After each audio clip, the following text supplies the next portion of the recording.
মাত্ৰ কেইটামান দিন বাকী থকা অৱস্থাতে আচলতে যি ৰাজ্যত দেখিবলৈ পোৱা গৈছে ভোগালী উদ্দীপনা আচলতে ময়ো উপস্থিত আছোঁ এতিয়া টিহুৰ এইখন ঢেলীত আচলতে এনেদৰে দেখিবলৈ পোৱা গৈছে মহিলাসকলক আৰু ডেকা বুঢ়াসকলকে নাচি দেখিবলৈ পোৱা গৈছে। আমাৰ লগত উপস্থিত আছে ইয়াৰে স্থানীয় কেইজনমান লোক আচলতে গোটেই আচলতে ইয়াৰ দেখিবলৈ পোৱা গৈছে আচলতে নাচ গান সকলোৰে সকলোৱে আচলতে যি ভোগালীৰ যি পৰম্পৰা এই পৰম্পৰা দেখিবলৈ পোৱা গৈছে ইয়াতে টিহুৰ যি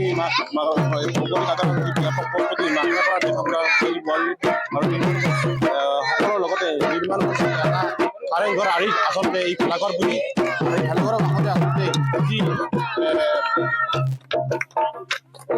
ইয়াৰ আমোটো আমাৰ যি জুবিন গাৰ্গ আছে জুবিন গাৰ্গৰ এটি আচলতে গীটাৰ তেওঁলোকে সজাই পৰাই আচলতে প্ৰিয় শিল্পীগৰাকীৰ স্মৃতিত যেন তেওঁলোকে এতিয়া বৰ্তমান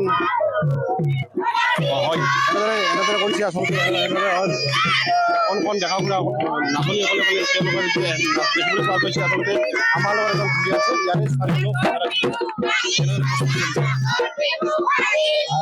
আমি আচলতে মোটামুটি আমাৰ মাকাপাৰ নৱপ্ৰজন্মৰ ডেকা গাভৰু বুঢ়া সকলোৱে মিলি ইয়াতে এটি এই ভেলাঘৰটো আমাৰ কাৰেংঘৰৰ আৰ্হিত নিৰ্মাণ কৰা হৈছে। স্বৰ্গদেউ চুকেনমুঙে যি কীৰ্তিচিহ্ন বনাই থৈছিল 600 বছৰীয়া ৰাজত্বকালত তৃতীয় ৰাজধানী তাৰ আৰ্হিত আমি ভেলাঘৰটো নিৰ্মাণ কৰিছোঁ। লগতে আমি জুবিন গাৰ্গ ডাঙৰীয়া আমাৰ মাজৰ পৰা কায়িকভাৱে হেৰাই গৈছে, কিন্তু আমাৰ প্ৰতিজন অসমীয়াৰ হিয়াৰ মাজত আছে। তেখেতৰ প্ৰতি আমি শ্ৰদ্ধাঞ্জলিৰো এটি আয়োজন আৰম্ভ কৰিছোঁ আৰু তেখেতৰ সেই শ্ৰদ্ধাঞ্জলিৰ বাবে আমি তেখেতৰ স্মৃতিত এটি গীটাৰো নিৰ্মাণ কৰিছোঁ। আৰু ইয়াৰ লগত সংগতি ৰাখি আমি সাংস্কৃতিক সন্ধিয়া আছে, নৃত্য প্ৰতিযোগিতা আছে আৰু লগতে আমাৰ যি পৰম্পৰাগত কৃষি সঁজুলিসমূহ বৰ্তমান যান্ত্ৰিক যুগত বা যান্ত্ৰিক সভ্যতাৰ মাজত লুকাই যাব ধৰিছে, গতিকে সেইখিনিও আমি নৱপ্ৰজন্মই যাতে চিনিব পাৰে যে আমাৰ পৰম্পৰাগত ককাহঁতে কি পদ্ধতিৰে জৈৱিক ভাৰতবৰ্ষৰ যিটো প্ৰতিষ্ঠা লাভ কৰা অসমৰ অতি মৰমৰ শিল্পী জুবিন গাৰ্গ ডাঙৰীয়া আমাৰ মাজৰ পৰা কায়িকভাৱে হেৰাই গৈছে, কিন্তু তেখেত আমাৰ আত্মাৰ মাজত প্ৰতিজনৰে আত্মাৰ মাজত আছে, তেখেতৰ সৃষ্টিসমূহৰে আছে। আৰু তেখেতৰ আমি যদিও তেখেতে আমাৰ মাজত নাই, তেখেতৰ সৃষ্টিসমূহ আমি জীয়াই ৰাখিব লাগিব আৰু সেইকাৰণে আমি নতুন প্ৰজন্মই তেখেতৰ এই স্মৃতিত শ্ৰদ্ধাঞ্জলি অনুষ্ঠান ৰাখিছোঁ। আৰু ইয়াৰ পৰা আমি এই বিহুৰ বাকৰিৰ পৰা অনুৰোধ জনাইছোঁ চৰকাৰ তথা আমি ন্যায় ব্যৱস্থাক অনুৰোধ জনাইছোঁ তেখেতে যাতে ন্যায় পায় আৰু দুখীয়া কঠোৰ শাস্তি পায়।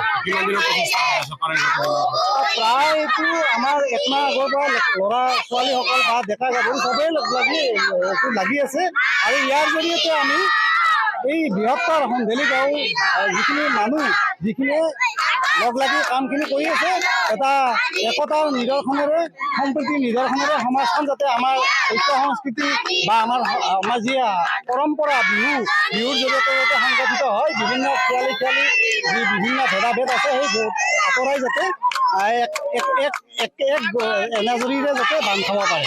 আমাৰ লগত এগৰাকী বোৱাৰী আছে ইয়াৰে স্থানীয় বোৱাৰী এগৰাকী কি ক'ব এনেকুৱা প্ৰস্তুতি কেনেকুৱা? আমাৰ প্ৰস্তুতি বৰ্তমান ভালে চলি আছে আৰু